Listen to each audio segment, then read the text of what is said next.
So I'll show Oh, well, you. from here now. Yeah. So everything is going to be there. Good. And what I'll do afterwards is I'll burn it to a disc. Yeah. I won't do it here because it takes about 20 minutes. Okay. So I'll get it to you somehow, drop it off or All something. right. So you don't need to remember everything. It'll all be recorded. Right. Okay. What I'll also do is I'll send you a link to the SwimSmooth app. Which I have already. I paid for that. Okay. Well, what I'll do then is I'll send you all the links to which will take you straight into the specific drills that Right. you need, and also some fault correction kind of guides which are appropriate to the way you swim. Okay. So you shouldn't need to remember anything. It should be all quite clear. All right. We looked at you in Lanzarote, and you say you had one we tried training harder a few years back. What can you remember that you were told in the past? Oh, legs were flapping around all over the place. That's one thing. I think I was swinging my arms around. Okay. My legs were down. Yeah. Probably my head was too high. I wasn't breathing right. Yeah. So all that kind of stuff. Okay. What do you think now is the thing? I don't know what the problem is at the moment. I think it's shoulder strength. Okay. I think it's the strength of the pull through. Yeah. Okay. That's really interesting you say that. Actually. Or cadence. Yeah. Okay. That's linked to what you just said as well. Actually. Yeah. Okay. Well, I think you're pretty much there with that. We'll obviously go through it, but we look for one or two kind of major things that we can get stuck into. Yeah. Everyone has a multitude of faults, but we want to have one or two key ones that we can get stuck into. Yeah. Something Sort which those will out. make a difference. Yeah, we can then move on to something else. Right. And also, people can't take on too much information. You need to focus on one thing. Okay. So I'll explain exactly why what you just said is spot on, really. In terms of you mentioned your shoulder, and you also you mentioned kind of shoulder strength and cadence. So the speed of your arms turning over. I'll go through that in a second and link back to that. So if we just kind of start having a look at the footage, first thing I'll do is have a look at your head position. Now, your legs are all right, actually. They're not doing a huge amount in terms of kicking. No. But they're not splitting excessively. My kick doesn't get me anywhere. When you have the kickboard out front, I hardly move. I do move, but hardly. Yeah. Whereas other people, they can go. Yeah. Yeah. And the reality is that most swimmers who haven't learned something from being a kid, or they're not an elite or somebody like that, their kick is more about balance than it is for propulsion. So we're not worried about propulsion, which is why at the squads we don't spend a whole load of time with kickboards. No, because it's not about that. But we do have to have an efficient kick. We don't want it to be dragging us back. So we'll have a look at your kick in a second. So what we're looking at here is your head position. So your head's pretty low. And I'm sure I can remember from Lanzarote that it was up. Yeah. So your head's nice and low. I'm not concerned about that. You're doing the Popeye mouth. So breathing over to one side, which is fine. We've got a bow wave forming here, which makes a little trough for you to breathe into. Yeah. That's all good. First time I've seen that. Yeah, so that's all good. I'll do some comparisons in a minute because I know you're quite keen to see that, and it is good to see. So first of all, your arm is kind of sweeping round the side quite shallowly. So if you're in choppy water or open water swimming, that might be a bit of a hazard for you. It might cause a bit of a problem if there's a bit of chop in the water. That's normally to do with the amount you rotate, but in terms of rotation, your body rotation in the water. It's the rotation that gives you the height for the arms to go over the top.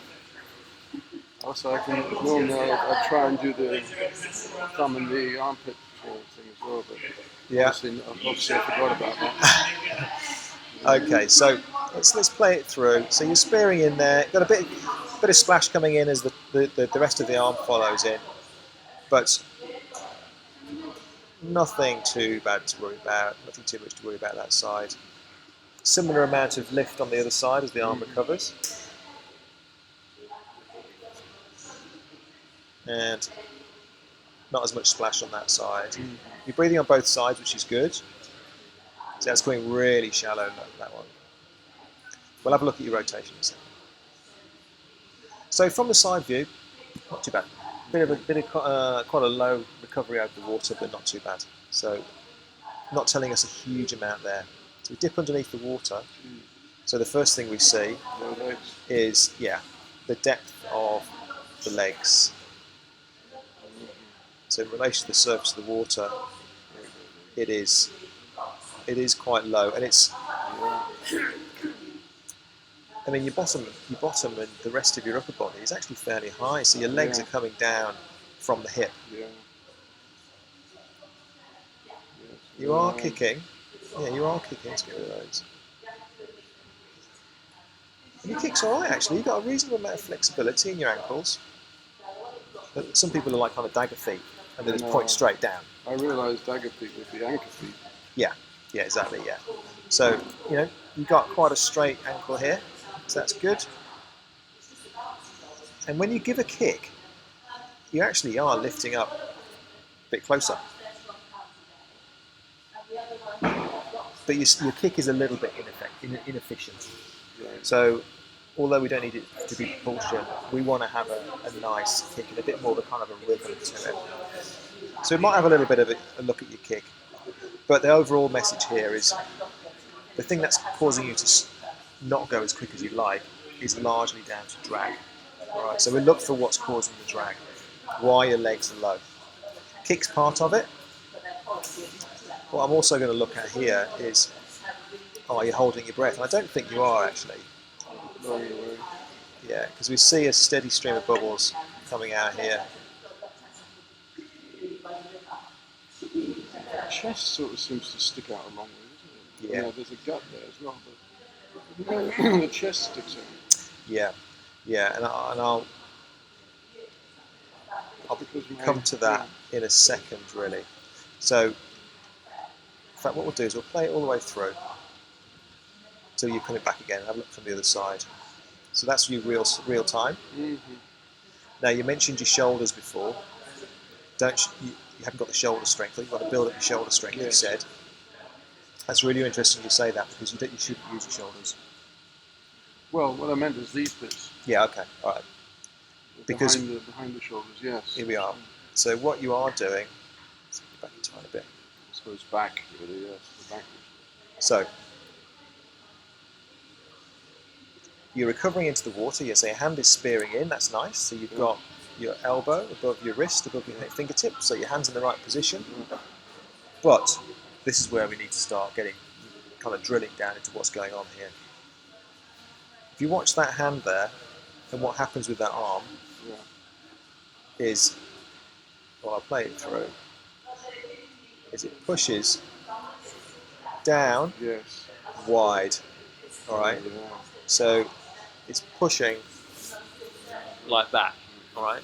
Which means you're using your shoulders, because that is generated by the shoulders, rather than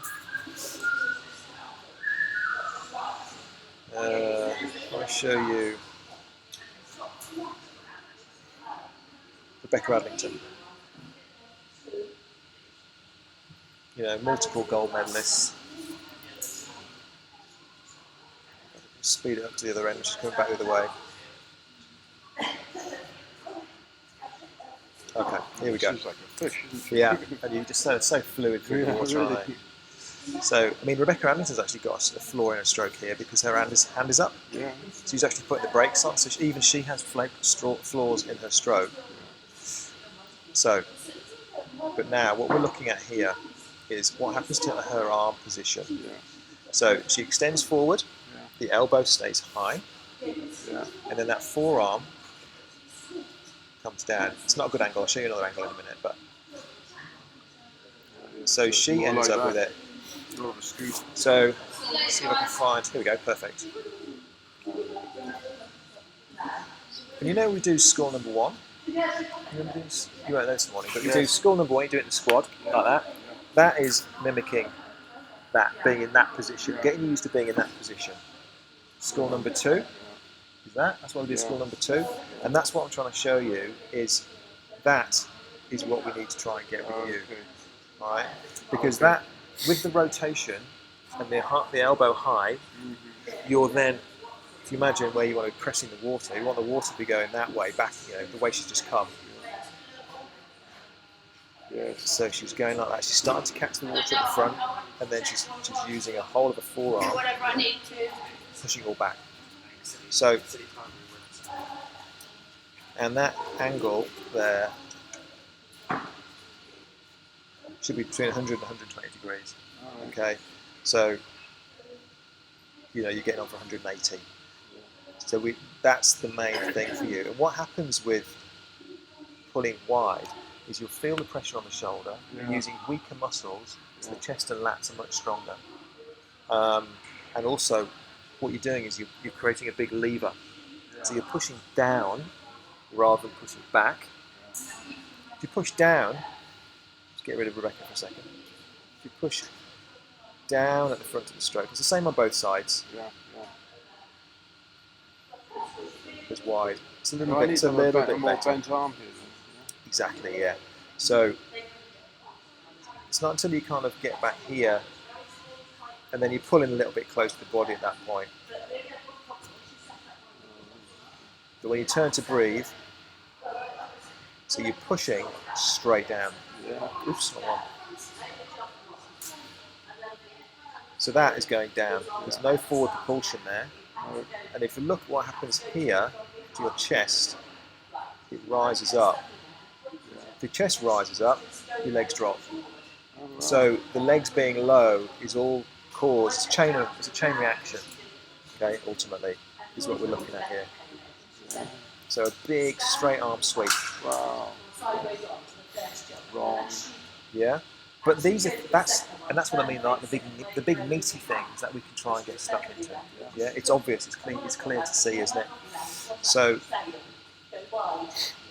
far we've got a bit of a kick tune up, and we've got try and improve that catch and pull through. All right, so we'll keep going. So I'll play that through. So that's just showing it's more of the same, really. Play it at full speed. I've got a bit of a kink in this one. Yeah. Now, your legs, the slower you go, the lower you'll sink in the water. So we increase your propulsion, it will pull you up higher. So it'll improve your leg position, your body position anyway. There's no kick splash at all. No, you're too down, you're too far. Your heels should really just be touching the surface. So just to well, not to finish off because we've still got 2 legs to go through, but I think we've covered the main point. So from this side then, what I'm looking at here is, and this is something else which is going to be causing you to your legs to drop, is that you've got no support at the front end of the stroke. So you should always have an arm in front of your head. Okay. So your timing is out slightly. Okay. And what happens then is you're sliding down through the water. Okay. So your whole body will start to sink down. So that's what the pause is for slightly when you push out in front? Yeah. So you extend out in front, you breathe, and then because what you're doing is you're breathing, and that arm is already down here, and you're still breathing. Okay, so again, if I show you Jono, I'm sure you've seen Jono Van Hazel clips.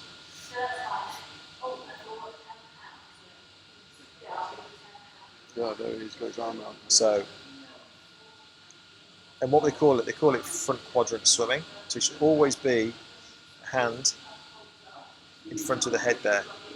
So that hand is still there. The line's moving out of the way now, but so that hand is overtaking as that one's pulling through. Okay? Yep, happy with that. Get rid of him. Yeah, happy with that. I can do that. That's a question of timing, isn't it? Yeah, and a lot of it is connected. So once we start improving the catch and pull through, your body position will improve, which will mean you won't spend so much time on your side, which means your timing will be improved. They are all connected. And again, same on that side, look, there's nothing there at all. It's certainly on the CSS report you asked, can I fit in an extra session? And I'll do that, I'll fit it in on Mondays. Oh yes. On the CSS spreadsheet you just sent. Yeah, okay. Can you fit an extra session in during the week? Right. And so I'll do the answer with a yes. On Mondays I'll do an extra one. Okay. Yeah. I'll do Wednesday Saturday and Monday, 3-section creep from now on. Okay. So the last thing I think we'll go through with you really is relation to alignment. So that's the obvious thing. Yeah. So you're swinging around the side of the recovering arm, and see where that arm is headed. It's heading over that way. Well, again, if we show you John O, see if we can find him from above. There we go. So his arm swings around the side. It's a little bit higher than yours, but if you watch where he spears in front of his shoulder, and his hand immediately extends forwards. Yeah. Whereas yours is kind of, it's recovering, and then it's heading in that direction. Yeah. Wow. Yes. And then you straighten up. I didn't notice that. So that's all related to alignment. And what happens then is it makes your legs split because you're trying to balance yourself up in the water. Okay. And it's the same on the other side. So you're heading over here, and you can normally tell if people have a tendency to swim to the right in open water, because people either veer one way or the other. It's amazing how clearly you can see that on this. Without even, I thought I was going straight. Yeah. Good. So we straighten you up. Yeah. And the way we're going to straighten you up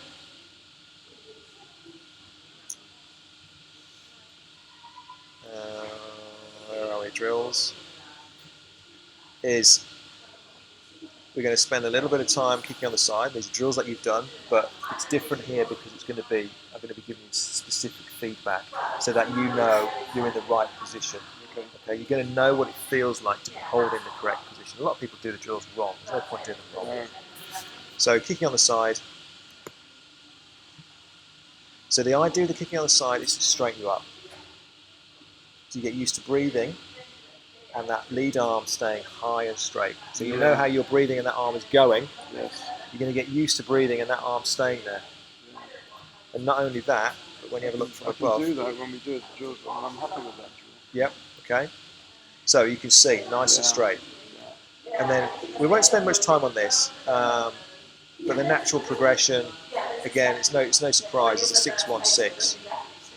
And you can start to see how you go from kicking on the side to the recovering arm, over the top, spearing, staying straight. So you're constantly thinking about. That's very good. Yeah, super. So this is John Van Hazel spearing in, super, and staying straight, like we saw John Van Hazel. That's Paul Newton actually. Was it? Yeah. Now he's putting his arm in here before he starts rotating back. Yeah, so you spear in, rotate. So spear in, breathe, head in. Spear in, breathe, head in. So you're always breathing immediately after the stroke. I'm rotating too quick.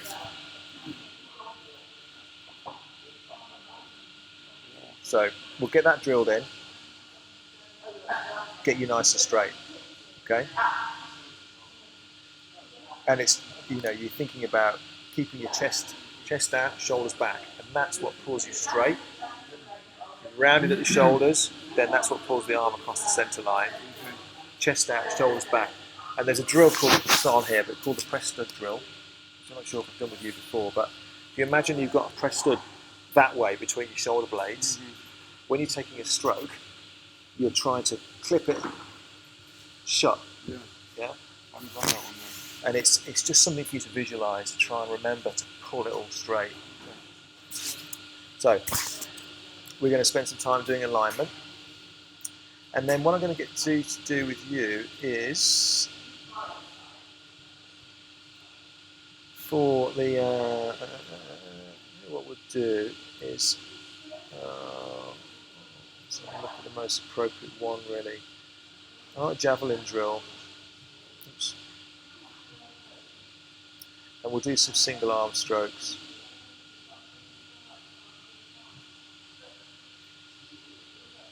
This is all him talking, so we'll forward to it. So it's kicking on the side. Yeah. So you get used to that lead arm being there, and then when you're ready, starts taking a stroke in a minute. Eventually. So you do half a length kicking on your side, exactly the same as the kicking on the side drill. And eventually, he'll start taking a stroke. Okay, and you're breathing away from the paddle. If you watch his stroke arm here, you can see it starting to come down underneath. All right, so we'll have a little go with that. But a lot of the battle with this is you having that awareness and knowing that's what we're trying to fix. So you do, and again, in fact, if you come to, did you come to the technique session? You didn't come this morning. In fact, if you come to the technique session next week, and next week it's on Wednesday, the week after it's on Monday, we're working on a catch squad. Okay. So we're doing exactly the kind of drills that you need. Okay, so High I'm elbow. booked in for next Wednesday, and the week after I'll switch to the Monday. It'll be the same thing the week after, yeah. So that'll be perfect for you. So we want to be not pushing down straight, we want to be keeping the elbow high. And you'll see the session is all about focusing in on making sure the elbow is high and pushing back rather than pushing down. So do that. And then we'll also do